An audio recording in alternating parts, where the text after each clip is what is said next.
तो स्टार्टिंग में you Chang बोलता है तुम झूठ बोल रहे हो।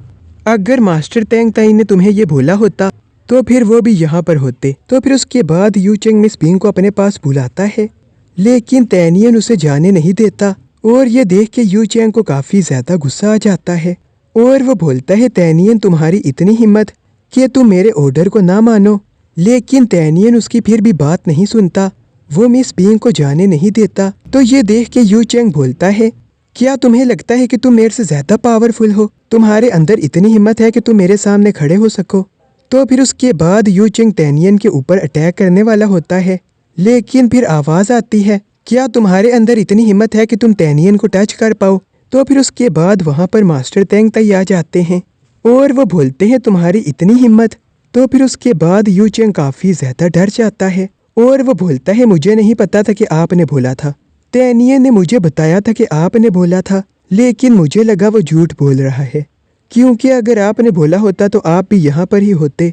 तो फिर उसके बाद मास्टर तेंग ताई और भी ज़्यादा गुस्से में आ जाते हैं और वो बोलते हैं तुम्हारी इतनी हिम्मत, उसने तुम्हें बताया भी तुमने फिर भी उसके ऊपर यकीन नहीं किया। और तुम मुझे ये बताओ कि मैं तुम्हें क्यों बताऊं? मैं जो चाहूँ वो कर सकता हूँ, मुझे कुछ करने के लिए तुम्हारी इजाज़त की ज़रूरत नहीं है। तो ये बातें सुन के यू चैंग काफ़ी ज़्यादा डर जाता है। तो फिर उसके बाद मास्टर तेंग ताई माइंड से तैनियन के साथ बात करते हैं और वो उसे बोलते हैं तैनियन तुम फिक्र ना करो, मैं तुम्हें कुछ भी नहीं बोलूँगा, मैंने सब कुछ अपनी आंखों से देख लिया है, इसलिए तुम फिक्र ना करो। तो फिर उसके बाद मास्टर तेंग ताई यू चैंग को बोलते हैं यहाँ पर फर्स्ट प्लेस मिस बिंग ने जीती है, तो क्या मिस बिंग को रिवार्ड मिलना चाहिए? तो फिर उसके बाद यू चैंग बोलता है जी मिस बिंग को ज़रूर मिलना चाहिए, क्योंकि वो फर्स्ट आई हैं। तो फिर उसके बाद मास्टर तेंग ताई तैनियन की तारीफ करते हुए बोलते हैं इतनी कम उम्र में तुम इतने ऊपर के अल्केमिस्ट हो, तुमने मुझे बहुत ज़्यादा हैरान कर दिया है तैनियन।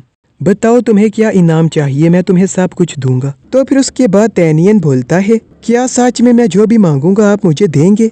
तो फिर उसके बाद तैनियन एक सीक्रेट रेल मांगता है। तो ये बात सुन के सब लोग काफ़ी ज़्यादा शौक हो जाते हैं और वो बोलते हैं यहाँ पर तैनियन एक अलग सीक्रेट रेल मांग रहा है, अगर तैनियन ने ऐसा किया तो ये हमारे क्लैन के लिए ठीक नहीं होगा। तो फिर उसके बाद मास्टर तेंग ताई बोलते हैं क्या तुम मुझे बता सकते हो कि तुम्हें सीक्रेट रेल्म क्यों चाहिए? अगर तुमने मुझे अच्छा रीज़न ना बताया तो फिर मैं तुम्हें सीक्रेट रेल्म नहीं दूंगा, क्योंकि अगर ये मैंने मान लिया तो फिर हमारे सेक्ट में बहुत चेंजेस आ सकते हैं। तुम अपने क्लैन जैसा खोलना चाहते हो जहाँ मिस बिंग हेड होंगी, तो फिर तुम मुझे रीज़न बता सकते हो। तो फिर उसके बाद तैनियन बोलता है अगर आपने हमें एक सीक्रेट रेल्म दे दिया तो फिर मिस बिंग काफ़ी ज़्यादा पावरफुल बन जाएंगी। और वो ऐसे ही और भी बहुत कुछ बोलता है और वो बोलता है मैं आपसे एक और भी प्रॉमिस करता हूँ, 100 साल में हमारे डेसिबल सबसे ज़्यादा पावरफुल होंगे। तो फिर उसके बाद मास्टर तेंग ताई बोलते हैं तो फिर ठीक है तैनियन, अगर तुम सीक्रेट रेल्म चाहते हो तो फिर मैं तुम्हें एक सीक्रेट रेल्म दूंगा, लेकिन इसका मतलब ये नहीं है कि सब कुछ चलेगा। तुम मेरे फेवरेट डेसिबल हो, लेकिन इसका मतलब ये नहीं कि तुम कुछ भी कर सकते हो। तो फिर उसके बाद माइंड से मास्टर तेंग ताई तैनियन को बोलते हैं जिसे तुम हेड बनाना चाहते हो वो एक गद्दार है। और फिर तैनियन अकेले में उनसे बात करता है, फिर वो उनको उनके ब्रदर के बारे में बताता है।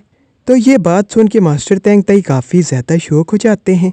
तो आज की वीडियो बस यहाँ तक थी, तो इस वीडियो को लाइक और चैनल को सब्सक्राइब ज़रूर कर देना। Thanks for watching.